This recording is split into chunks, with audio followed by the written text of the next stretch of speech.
la cérémonie des 40 conseillers et 11 avocats généraux de la Cour des comptes. Après avoir fait organiser cette cérémonie, parce que c'est lui qui doit prendre acte de leur serment, ça veut dire qu'il faudrait que son cabinet organise ce serment en coordination avec l'Assemblée nationale. Nous souhaiterons que cela aille vite. Et nous avons déjà pris date, nous allons compter à partir déjà d'aujourd'hui, nous allons nous engager pour commencer à rappeler le président de la République cet engagement. Monsieur le Président, vous avez pris l'engagement public de faire opérationnaliser. Nous sommes déjà là à 7 jours, 15 jours, 30 jours, jusqu'à ce que nous devrions obtenir ces résultats. Il faudrait que tous les Congolais aussi les fassent.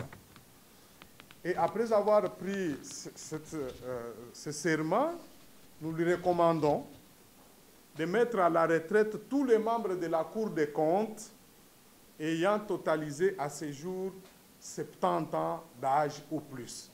Ils sont nombreux là au sein de la Cour. Et nous avons la liste. Nous avions même déjà à son temps aussi partagé cette liste. Et le cabinet du président de la République a les mêmes éléments. Donc, il faudrait qu'on les renvoie en retraite.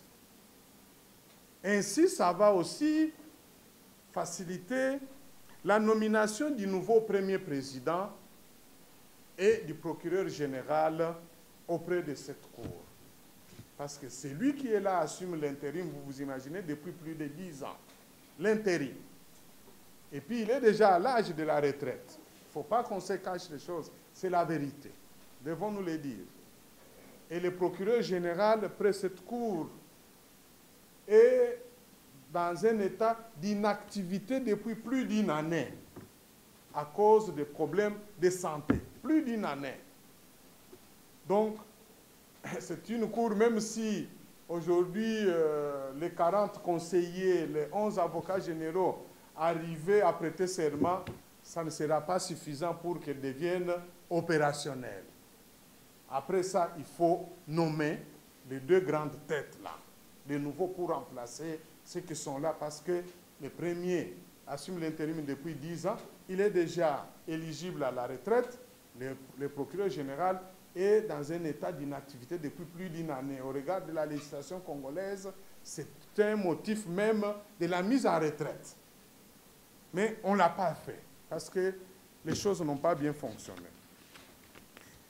Après cela, nous considérons que leur nomination pourra contribuer aussi à la mise en place du Conseil supérieur au sein de cette Cour, parce que la loi qui organise la Cour prévoit un Conseil supérieur.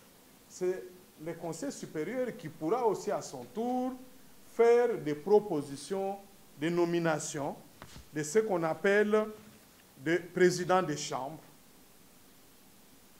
Parce que nous ne souhaiterons pas que le premier président qui sera nommé vienne lui directement faire des propositions des gens, alors que la loi dit qu'il faut que ce soit le Conseil supérieur de la Cour des comptes qui siège et qui fait des propositions de membres, de ces membres qui pourront être aussi nommés au grade de président des chambres, d'autres qui seront nommés au grade de conseillers maîtres, d'autres au grade aussi de conseillers référendaires, et enfin, pour aussi faire des propositions de ces membres qui devront être nommés au grade de premiers avocats généraux. Donc, vous comprenez que cet engagement à lui seul ne suffit pas. Donc, il y a un grand travail à faire pour lequel la CAGE, nous avons pris des dispositions pour mettre notre tableau, notre compteur en marche afin de suivre la mise en œuvre effective de cet engagement du côté du président de la République, et nous continuerons à informer régulièrement l'opinion de l'évolution de cette chose, parce que nous pensons que c'est à ce prix réellement qu'on pourra dire qu'on a consolidé les dispositifs de lutte contre la corruption et les faits assimilés en RDC. Moi, je crois que ça serait versé dans des polémiques inutiles, de vouloir tout simplement dire « Ah, mais bon, il a fait cette dénonciation publique, il aurait dû seulement agir. » Non. Pour nous, qui voudrons, qui sensibilisons la population pour l'éveil national sur ce genre de faits, nous trouvons ça comme une occasion propice pour dire aux gens, mais vous dormez pourquoi? Vous n'avez pas entendu que même le chef de l'État en a parlé. Vous craignez quoi de dénoncer? Mais le chef de... Donc, c'est ça qu'il faut noter comme élément positif dans cette interpellation publique. Et nous sommes contents parce que nous avions toujours voulu cela. Alors, le chef de l'État, vous dites, que pensons-nous par rapport aux solutions qu'il a proposées? Bon, nous, quelles sont les solutions? Les solutions sont les mêmes, nous partageons les mêmes solutions qu'il a proposées, qu'il a annoncées. Mais cependant, nous disons que s'agissant du concours, tout en étant un des éléments de solution, nous pensons aussi que il faudrait d'abord que ceux qui sont là, qui sont à l'œuvre déjà, fassent preuve quand même d'engagement, fassent preuve de volonté d'agir. Parce que si déjà les 2000 ou les 3000 qui sont là ne font rien, même s'il arrivait qu'on ajoute 500 000 aujourd'hui, est-ce que vous pensez que c'est seulement les nouveaux là qui vont donner une impulsion? Ça ne marchera pas. Donc nous devons être prudents pour dire oui, c'est une bonne solution, un des éléments de solution, mais pour le moment, ce n'est pas ça ce qui est urgent. Ce qui est urgent, c'est que ceux qui sont là, les plus hauts responsables, se mobilisent. Est-ce que vous trouvez normal que sur 147 dossiers, qu'il ne puisse y avoir que 10 condamnations? Et sur les 10 condamnations, là, si je reviens à la question qu'elle a posée, nous avons déjà 3 qui sont sortis en application des mesures de grâce présidentielle. Sur 10. Il y a les 2 là, l'ancien DG de l'OVD, le DG de Soko, que j'ai suivi même, un des Congolais de province, rappeler tout ça aujourd'hui dans une émission que dans laquelle j'étais intervenu sur Radio Okapi. Donc, vous comprenez que les Congolais s'approprient de plus en plus la gestion du pays. Parce qu'il a évoqué ça. Lui appelé de Luiza. Il a même donné l'exemple, il dit, mais comment voulez-vous que nous soyons satisfaits quand nous qui sommes ici à Luiza, on arrête quelqu'un parce qu'il a volé des maniocs dans un champ. On le met en prison, on le condamne. Il subit sa peine, il purge la peine jusqu'à la fin pour les maniocs. Mais quelqu'un qui a pris l'argent de tous les Congolais, lui, il peut entrer, il y fait quelques mois, une année, 2 ans, et puis on dit il bénéficie de la mesure de la grâce présidentielle. Là où je suis d'accord avec vous, c'est que dans les documents finaux, nous ferons une recommandation. Parce que nous constatons finalement que les politiciens et certains mafieux s'organisent maintenant pour, comment je peux dire, pour plomber ou utiliser, instrumentaliser les mécanismes de la grâce présidentielle au bénéfice de l'heure. Regardez l'ordonnance du 28 juillet 2021, sur base de laquelle Willy Bakonga est sorti. Curieusement, à l'article 5, alors que nous savons tous que toutes les ordonnances, lorsqu'on prévoit les conditions d'exclusion, parmi ces conditions, il y a la condamnation, que vous ne soyez pas condamné pour des faits de corruption, violence sexuelle ou de blanchiment de capitaux. Mais cette fois-ci, dans cette ordonnance, on a enlevé cette condition. Vous pensez que c'est par hasard? Nous avons approfondi au niveau de la cage pour dire, on comprend. Donc, ces gens-là, dans leur laboratoire, quand l'un de leurs est condamné au mois de mars, avec leur relais, sûrement au niveau de la présidence, ils ont imaginé, ils ont dit, mais nous ne pouvons pas laisser le nôtre. Comment l'aider plus tard, dans un meilleur délai, à sortir? Ils ont dit, non, nous sommes au mois de mars, mais chaque 30 juin, le chef de l'État fait un discours à la nation. Et dans les pratiques, à cette occasion, il accorde toujours le pardon à quelques condamnants, à quelques condamnés. Qu'est-ce que nous pouvons faire? Soustrayons, ne mettons pas dans les conditions d'exclusion, condamnation pour blanchiment de capitaux comme ça. L'un de nous pourra, le moment venu, en bénéficier. Vous voyez comment ça fonctionne, les laboratoires. Donc, nous devons être prudents. Et nous ferons notre plaidoyer pour dire au président de la République, dire à la ministre de la Justice que la CAJ, nous voudrons que désormais, qu'il soit pris soin à l'avenir, parce que nous savons aussi qu'au mois de décembre, généralement, non, il y a souvent aussi des mesures de grâce, non? Donc attendez-vous à ce que même les pays qui sont restés là, si on ne fait pas attention, donc nous devons anticiper maintenant pour frapper, pour dire, est-ce que c'est nécessaire d'ailleurs que le président de la République, chaque 30 juin, chaque 31 décembre, qu'il puisse toujours accorder des mesures de grâce? Et on commence maintenant à dire, non, c'est pour désengorger les prisons. Donc, vous ne voulez pas construire des prisons parce que vous voulez que les gens, quand ils entrent là-bas, vous puissiez utiliser les motifs de désengorgement pour les sortir. Donc, c'est un combat dans une société d'état de droit. Vous et nous, nous devons ouvrir les yeux et en parler pour dire qu'aujourd'hui, les mesures de grâce présidentielle ne sont plus nécessaires. Elles sont utilisées aujourd'hui comme un moyen pour soustraire des personnes qui ont volé l'argent de l'État, qui ont commis les crimes, de les soustraire de leurs responsabilités. Et ça menace sérieusement l'État de droit. Ça, nous devons le dire et nous allons mener ce plaidoyer. Nous ferons un document que nous allons envoyer et nous allons partager aussi avec la presse pour dire nous nous opposons aux mesures de grâce, d'ailleurs pour le mois de décembre. En tout cas, la CAJ, nous disons, le chef de l'État qu'il fasse son message, il s'arrête à ça.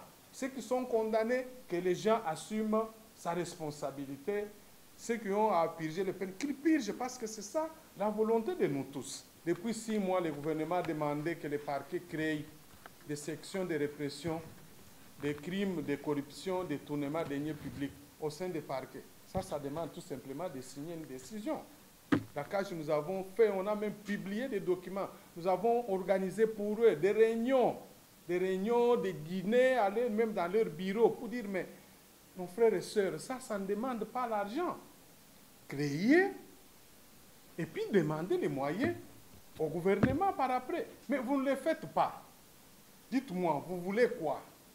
Donc les statu quo, c'est la raison pour laquelle l'une des solutions que nous soutenons, c'est dans ce que le chef de l'État a dit, la réforme qui sous-entend de mettre l'homme qu'il faut à la place qu'il faut. Parce que l'homme qu'il faut là, il ne faut pas avoir seulement la compétence, l'engagement personnel, la disponibilité à travailler, accepter de travailler dans les conditions que comportent les postes. Vous voulez devenir militaire, mais vous devez savoir qu'être militaire, ça comporte des conditions difficiles. Dormir dehors, vous n'allez même pas fermer les yeux. Vous devez être debout, faire des patrouilles. Il ne faut pas que vous allez là-bas, vous dites non, je suis militaire, mais on ne me donne pas de lit, donc je ne travaille. Non, ne dites pas ça. Vous allez au combat, vous dites non, moi je pensais qu'il fallait travailler pendant une semaine et puis rentrer pour les repos. Ce n'est pas ça. Donc, chacun en s'engageant, c'est pourquoi il est là-dedans. Comme on avait toujours dit, mais vous vous engagez comme défenseur, vous prenez aussi les risques. Et aussi ont accepté de prendre des risques. Faisons des pressions sur eux. Demandons, dans le cadre de placer l'homme qu'il faut à la place des faux, qu'il faut qu'on enlève ceux qui ne sont pas disponibles aujourd'hui pour travailler, pour les biens communs. On leur dit, mesdames, messieurs, allez faire autre chose. Et puis on nomme d'autres. Il y a quand même beaucoup d'autres magistrats qui sont disponibles. parce que nous combattons la mauvaise gouvernance, parce que nous disons qu'il faudrait qu'il y ait le partage équitable des ressources naturelles, des ressources en général de l'État. Mais nous ne pouvons pas comprendre d'encourager qu'il y ait un groupe d'individus, des Congolais soit-il, qui puissent, eux, capter des recettes au nom de la taxe RAM, justifier comme ils veulent, mais utiliser ça à leur bon gré. Non. Quand vous percevez une taxe, des recettes, en utilisant votre fonction publique, vous devez savoir que les lois vous obligent de respecter la procédure. Et cet argent, parce que vous le recevez, vous le percevez en utilisant la puissance publique, l'autorité que les citoyens vous reconnaissent, mais leur utilisation doit répondre aux critères de transparence. Ce n'est pas comme nous avons entendu là que c'est placé sur les comptes de l'ARPTC et que seul le président de l'ARPTC a le pouvoir d'ordonner sur ces comptes mouvementés. Non. Même nous, la CAGE, nous sommes contre cette approche. Ça, c'est une violation flagrante des règles de la bonne gouvernance. Parce que le chef, je ne sais pas comment on l'appelle, le président de l'ARPTC, mais c'est un fonctionnaire de l'État. Il est soumis aux mêmes obligations. Il a les mêmes droits et soumis aux mêmes obligations que tous les autres fonctionnaires. Comment voulez-vous qu'un agent de la DGDA qui perçoit dans son secteur soit tenu de rendre compte, mais celui de la RPTC ne peut pas le faire? Et on pense qu'il ne peut le faire qu'à l'endroit de son ministre, non, ou de son gouvernement. Moi, je crois que pour ça, nous allons continuer les plaidoyer pour deux choses. Soit, comme nous avons parlé avec les membres de la commission ECOFIN, qui ont fait une bonne proposition. Ils ont dit, voilà, parce que vous avez déjà perçu, vous dites l'argent est sur les comptes. Nous allons inscrire ces recettes-là dans le cadre des recettes générales de l'État. Ça veut dire que ça doit aller automatiquement sur les comptes de trésor. Alors, à ce moment-là, il faut trouver comment accomplir les modalités avec la DGRAD, de sorte qu'au retour, parce que c'est vous qui avez perçu, on vous rétrocède les 5% comme on le fait pour tous les autres services. Est-ce que c'est mauvais, ça? Parce qu'ils disent que c'est pour appuyer la gratuité. Les membres au bon fonctionnement de la gratuité. Les gens vont accepter. Mais aujourd'hui, la colère des gens, c'est de constater que les fonds sont perçus, gérés par un haut fonctionnaire d'un service du ministère de Pétentique, et puis c'est lui qui mouvemente. Et il n'a même pas de compte à rendre à qui que ce soit, seulement à son ministre, non.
Awa biso bana 2016 tozo souffrir na mai donc pompe oyo tozo souffrir penza bana bazonyoka makasi bana bazotunisa makasi mapeke komi kobelisa biso botindela biso mai toza na posa nde batiela biso pompe ya mai donc tozosufri mpenza makasi na kote ya pompe ya mai bamai eza te na mokumbi donc tozoniokama na mai mpenza tokomi komela bamai ya mabulu tokomi komela bamai ya mbula soki mbula ebeti tozwi mai soki mbula ebeti tozwi mai soki mbula te totoki mai ya mabulu donc batindela biso nde bapompe batiela biso bapompe ya mai na kati ya mokali donc tozosufri mpenza makasi mosusu baza na bana te kaka na ndako azaka ye moko mutu akotinda aza te okomona ere moko alali posa mai ere moko alali asokoli te mpo na likolo bamai ezoniokola biso makasi mpenza olingi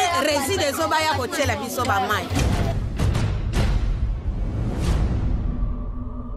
awa toza na difficulté ya mai eza ya koloba te banda kala tozalaka na difficulté mais mpo tozalaki na mabulu tolongwe na mabulu batieli biso bafokofoko alors posa na biso eza nini boyebisela biso bato ya reside ezo bayeba mpe quartier mokali ke tozalaka mpe na posa ya mai bato mpe bazalaka kuna babilo ozomona oyo basombaka yango bilo moko 100 francs nde omoni etandami boye eza ndeke bazosomba yango mais mpo na kofore nde eza mpasi mpo na maboko ezosala bango mpasi yango tozosenga bango baya mpo ete bapesa biso bapompe ya fokofoko ya reside ezo mpo bana bazala mo à l'aise fokofoko depuis 2016 nde ekomelaki biso awa mais mpasi ezosila kaka te mpo fokofoko ezaka mpasi tozalaki na mabulu mpasi fokofoko mpe esuka na mpasi mpe mpasi ezosilaka te démarche ndenge nini bango kutu koto bayebi biso te tokosalela bango démarche ndenge nini gouvernement tala biso mpo azobosana biso quartier na biso koto bazoyeba biso même nzela mpo ete bakoma awa nzela eza bien te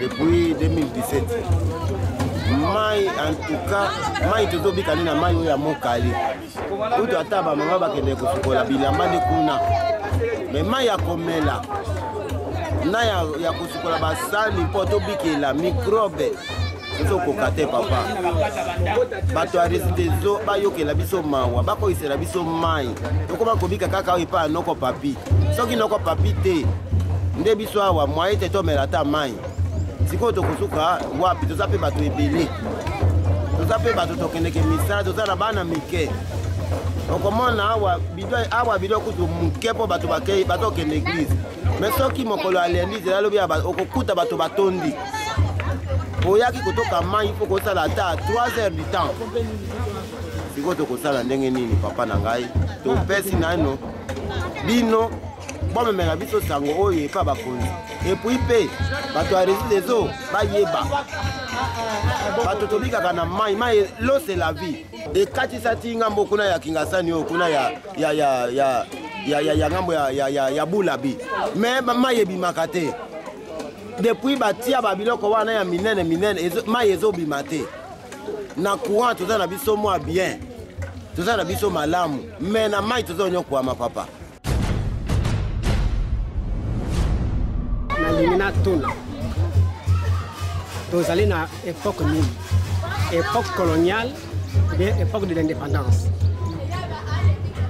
basoda bazali kokanga bana depuis création ya mokali oyo tozalaka na bapompe te liboso tozala komela bamai ya mabulu après mabulu nde système oyo ya fourrage ye toujours difficulté mpo ndenge omoni awa bato baza mingi te fo mbula ebetaki soki mbula ebeti nde bozwi mwa priorité ya kotoka mai mais soki nelanga lingi omona bitumba wa biswana voire même akili ezokotaka cause mai okokotina mwana te kekende kozwa mai mbangu akoya ntongo ti poko po bata mosoki kokangama ti ba 21 heures de façon que moto nyonso azwa mwa mai donc grand problème de mai or mai ezali bomoi ya moto sa mai vie ezali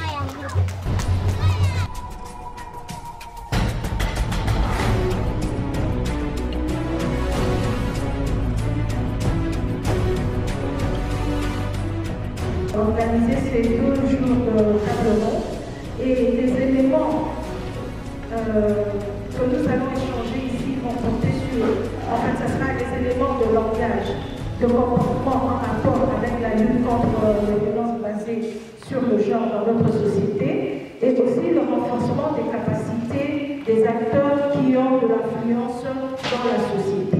Et nous pensons que vous êtes ces acteurs-là qui peuvent changer les choses. Et nous comptons sur vous pour que, en tant que leader d'opinion, que vous puissiez, après ici, former et informer nos populations qui vivent cette situation au quotidien. Mesdames, Messieurs, distingués invités, je voudrais terminer par formuler encore une fois les vœux le plus profond de la commission genre, famille et enfants pour que les discussions et les échanges que nous aurons aujourd'hui, comme ce que nous avons eu hier, puissent vraiment contribuer considérablement à la lutte contre les violences basées sur le genre. En quittant cette salle, nous souhaitons que chacun de vous puisse prendre la décision de se lever, de s'engager contre les violences faites aux femmes, jeunes filles et petites filles. Vous comprendrez que c'est effectivement le thème de cette année. Donc je le répète, je me lève et je m'engage contre les violences faites aux femmes, jeunes et petites filles. Aussi, je souhaite à tous des fructueux échanges. La commission a voulu finir de la plus belle des manières. Et donc, pour ces 2 jours, hier, nous avons accueilli des artistes, musiciens, peintres, comédiens ici, dans cette même salle. On a bien discuté sur les éléments du langage, sur les comportements par rapport à leur célébrité et les violences basées sur le genre. Et aujourd'hui, nous avons voulu le faire avec vous. Donc devant vous, il y a 3 intervenants. Il y a Madame Florence qui est experte en genre, Maman Léonie qui est défenseur de droits humains, ainsi que Maître Liévin qui est également défenseur de droits humains et avocat. Alors on s'est dit, ce n'est pas des discours, mais c'est un moment d'échange où nous allons un peu discuter sur les concepts. C'est quoi les violences basées sur le genre? Comment en tant que journaliste, en tant que pasteur, en tant qu'influenceur, on peut adopter la cause. C'est une cause commune, on le sait, mais comment dans nos prédications, dans nos émissions, dans nos posts sur les réseaux sociaux, comment on peut influencer cette cause qui est une cause commune. Alors, vous avez vu les 2 collègues de la commission, mais il y a également l'honorable Cathy qui vient d'arriver, qui est aussi membre de la commission, ainsi qu'il y a des hommes aussi. D'ailleurs, il y a majoritairement dans la commission, il y a des hommes, mais la plupart d'entre eux sont soit dans un autre réseau ou à la grande plénière. Il y a l'honorable Kali qui est de l'autre côté. Donc, nous vous accueillons aujourd'hui entre nos murs. Ce n'est pas un monologue, je vous connais éloquent. Je pense que c'est un moment véritable d'échange où nous allons sortir ici avec des résolutions pour qu'il n'y ait plus jamais des violences basées sur le genre dans notre pays. Merci. Un influenceur, c'est une personne qui, de par elle-même, et en général sur le web, donne des messages qui sont suivis et répercutés, et suivis par une grande quantité de personnes. Vous remarquerez aujourd'hui que la plupart des chefs religieux ont des services sur le web. Beaucoup de gens ne vont plus à l'église le dimanche ou au culte, ils se mettent sur Internet et ils suivent. Donc ça veut dire que d'où vous êtes, avant vous communiquiez avec une église, il y avait peut-être 200 personnes, mais aujourd'hui votre parole porte sous des milliers de personnes, que vous ne connaissez d'ailleurs même pas. Le mariage est une bonne chose, mais le mariage ne peut pas devenir un objet presque de violence contre les femmes. Quand vous n'êtes pas marié, tout le monde vous pointe du poids. C'est dangereux. C'est dangereux. Vous devez d'abord savoir qu'il y a plus de femmes que d'hommes sur Terre. Donc, normalement, il y a toujours des femmes qui ne sont pas mariées. Il y en a d'autres qui sont veuves. Il y en a d'autres qui sont divorcées. Quel message donnez-vous en tant qu'influenceur sur les violences? Quel est le message que vous donnez? Parce que c'est presque une malédiction. Donc, à votre avis, il vaut mieux subir des violences que de se séparer. Vous savez, on a parlé avec des hommes des médias il y a 2 jours, et il y en a qui disaient, vous savez, vraiment, cet homme, il était tellement compulsif, il a tué sa femme, et maintenant on n'a même pas trouvé de circonstances atténuantes. Moi j'ai dit, mais il a fait preuve d'une très grande violence, il a tué sa femme. Il pouvait divorcer par exemple, ça aurait été beaucoup plus simple que de tuer sa femme. Parce que vous savez, la violence ne se justifie jamais. Ni la violence verbale, ni la violence physique. Elle ne se justifie jamais. Parce que tout ce qu'on peut dire à quelqu'un, on peut le dire avec taille, avec intelligence. Et vous le corrigez d'ailleurs mieux. Parce que les enfants qu'on bat ne deviennent pas les meilleurs enfants. Hein. Les femmes battues ne deviennent pas les meilleures épouses. Hein. Et il est prouvé, par exemple, que dans des pays comme la France, il y a une femme qui meurt tous les 4 jours sous les coups de son mari.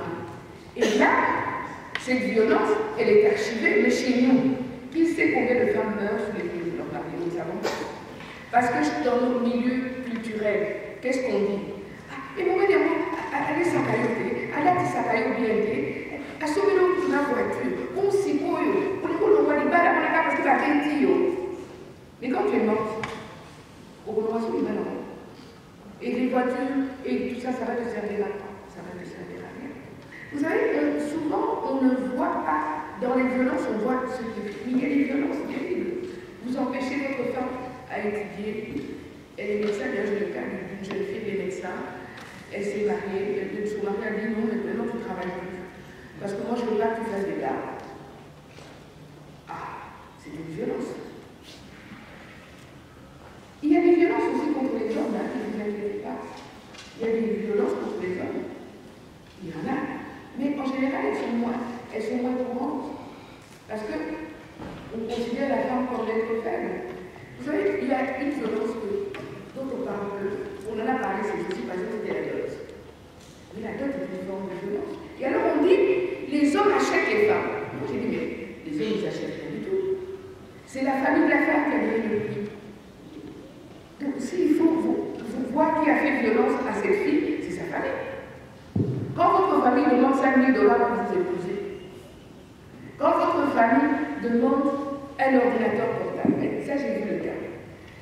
Alors je dis, mais comment tu demandes un ordinateur portable?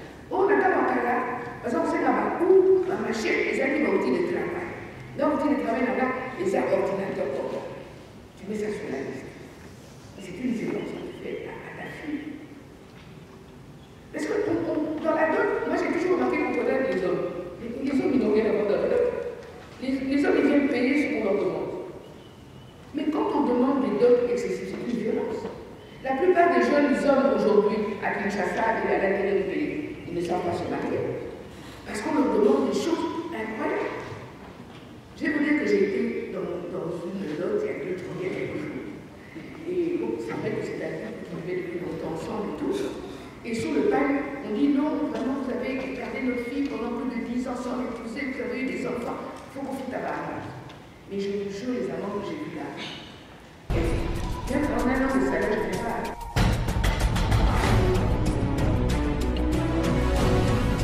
Je voudrais répondre directement à la préoccupation, étant donné que la définition, en quelque sorte, de violence sexuelle a été donnée par la première intervenante, puis la deuxième intervenante a donné en quelque sorte les rôles de vous qui êtes décideurs et journalistes dans ce que nous faisons.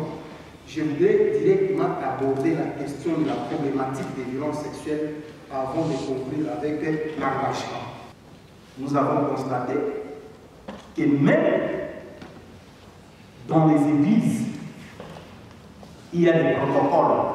Les jeunes filles, généralement, viennent choisies par certains pasteurs, qui sont des protocoles. Quand même dans la Bible, nous n'avons jamais vu ce verset. Ceux qui doivent transporter la Bible du pasteur doit être une fille vierge. Et elles sont alignés, contrôlés par les pasteurs. Pour obtenir des rapports médicaux, la violer moi, mon gamin, on a seulement des athées comme ça. Magistrat pour signer les questions d'information, nous avons comme ça.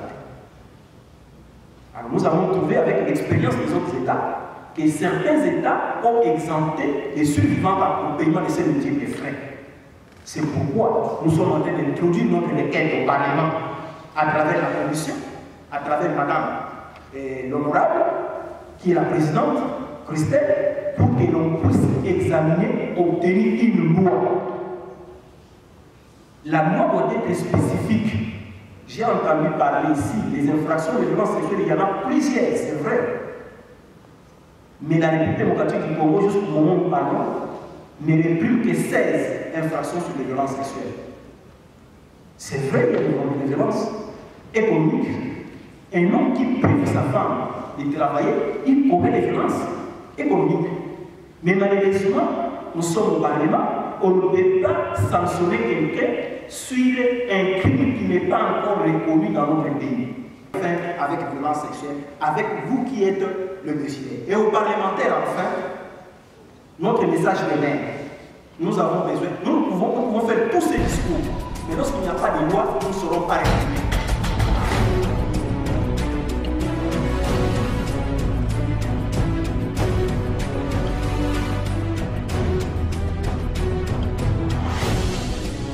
Le sexe, c'est féminin, masculin, mais le genre aujourd'hui, ce sont des constructions sociales. Alors, il y a les hommes, il y a les femmes, il y a les enfants, il y a les handicapés, il y a les autochtones, par exemple, les pygmées. Et donc, le genre, c'est une catégorie spécifique des personnes. Et en un ou en une phrase, violence basée sur le genre, ça veut dire violenter quelqu'un par rapport à sa spécificité. Donc, lorsque vous refusez un travail à une personne handicapée, c'est une violence basée sur le genre. Lorsque vous êtes devant une personne drépanocytaire, pendant un entretien d'embauche, vous lui refusez ce travail-là parce que vous avez remarqué qu'il est drépanocytaire, c'est une violence basée sur le genre. Il y a plusieurs sortes de violences basées sur le genre, mais il y a 3 catégories principales.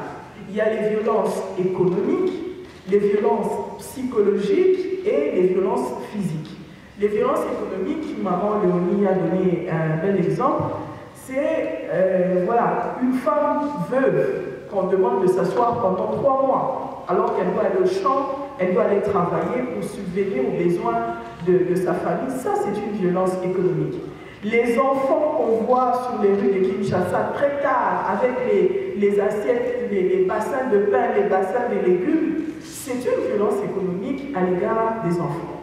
Les violences psychologiques, eh bien, il y a là des langages que nous savons à l'égard des femmes, mais aussi à l'égard des autres, les injures que reçoivent les femmes. Moi, on est dans un pays, il ne faut même pas aller sur Internet, où on voit même qu'il n'y a même pas de respect. Que ce soit les enfants, les jeunes, les adultes, tout le monde aujourd'hui a le droit dans notre société d'insulter comme il veut, que ce soit une femme ou un homme. Ce sont des violences. Alors, les violences physiques, c'est là où on trouve les violences sexuelles. Il y a aussi des violences sexuelles envers les hommes, mais généralement, les hommes ne se plaignent pas beaucoup, je ne sais pas pourquoi. Ils ne se plaignent pas beaucoup des violences sexuelles, mais les femmes, par contre, elles ont décidé de s'élever et de dénoncer.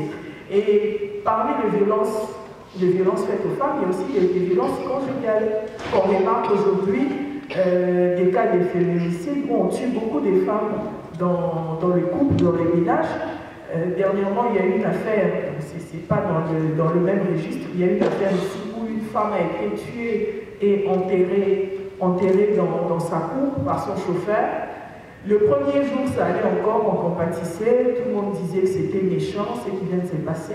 Mais après 2-3 jours, l'actualité avait changé. Ce n'était plus une femme, mère de famille, épouse qui avait été tuée et enterrée, mais c'était une femme qui, soi-disant, aurait eu une relation avec son chauffeur et automatiquement, on a oublié la gravité du crime, de ce problème, on se concentre sur le superficiel. C'est aussi ça les violences, surtout basées sur le genre, surtout à l'égard des femmes. Il y a trop de préjugés. Une femme dans la société ne réussit pas par ses efforts personnels. Une femme qui a étudié comme un homme, qui est allée à l'université comme un homme, qui a commencé sa carrière professionnelle comme un homme, lorsqu'elle émerge, c'est plus ses compétences, c'est plus son intelligence, c'est seulement parce qu'elle a soi-disant couché avec un tel, elle est allée avec celui-ci, c'est comme ça qu'elle a eu tout ce qu'elle a. Donc ce sont des formes de violence que subissent chaque jour les femmes. Et les moments des 16 jours d'activisme, c'est un moment de lumière où les hommes et les femmes que nous sommes devons réfléchir comment sortir de cette condition. Certes, il y a beaucoup d'épésanteurs. L'épésanteur culturel, il y en a, sociétal, il y en a, mais réfléchissons quand même, parce que beaucoup de femmes sont souvent découragées, que ce soit dans le monde professionnel, que ce soit même en politique, dans l'administration, dans la presse, dans les ONG, beaucoup de femmes sont découragées, elles se disent, mais malgré tout ce que j'ai fourni comme effort, en fin de compte, on jette tous les efforts pour dire que j'aurais donné quoi que ce soit pour recevoir, que sais-je. Alors, comme je vous l'avais dit, je ne suis pas seule, je suis avec les honorables députés membres de la commission. C'est une nouvelle commission de l'Assemblée nationale. On a vraiment voulu ouvrir la porte de la commission à vous, les catégories sociales, parce que nous estimons qu'au-delà d'être un organe technique de l'Assemblée nationale, nous sommes également les reflets de la société. Moi, je me dis qu'un homme qui insulte une femme qu'il ne connaît pas, il donne l'autorisation à un autre homme d'insulter les femmes de sa communauté. Parce qu'il contribue à la culture. Si l'insulte à l'égard des femmes devient une culture, alors ça ne sert plus à rien de forcer. Insulter, ça devient comme bonjour, dénigrer, ça devient une habitude et c'est très dangereux. Et même dans les cas de violences sexuelles, lorsque vous écoutez l'honorable, le docteur Mukwege par exemple, il s'est plaint dans son livre que jadis, les victimes des violences sexuelles venaient des zones de conflit. Maintenant, ce n'est plus le cas. Les victimes de violences sexuelles viennent de la cité normale, c'est à Kinshasa, c'est à Ouakobo, c'est là où on dit qu'il y a la paix, là où il n'y a pas de guerre, là où il n'y a pas de conflit, c'est là où il y a des victimes de violences sexuelles. Et les cas échéants actuellement, c'est au Kasaï où tous les chiffres sont au rouge par rapport aux violences sexuelles. Alors, les 7 jours d'activisme, c'est une période, mais nous voulons vraiment, au sortir de ces assises, qu'on puisse intégrer la donne de la lutte contre les VBG dans tout ce que nous faisons.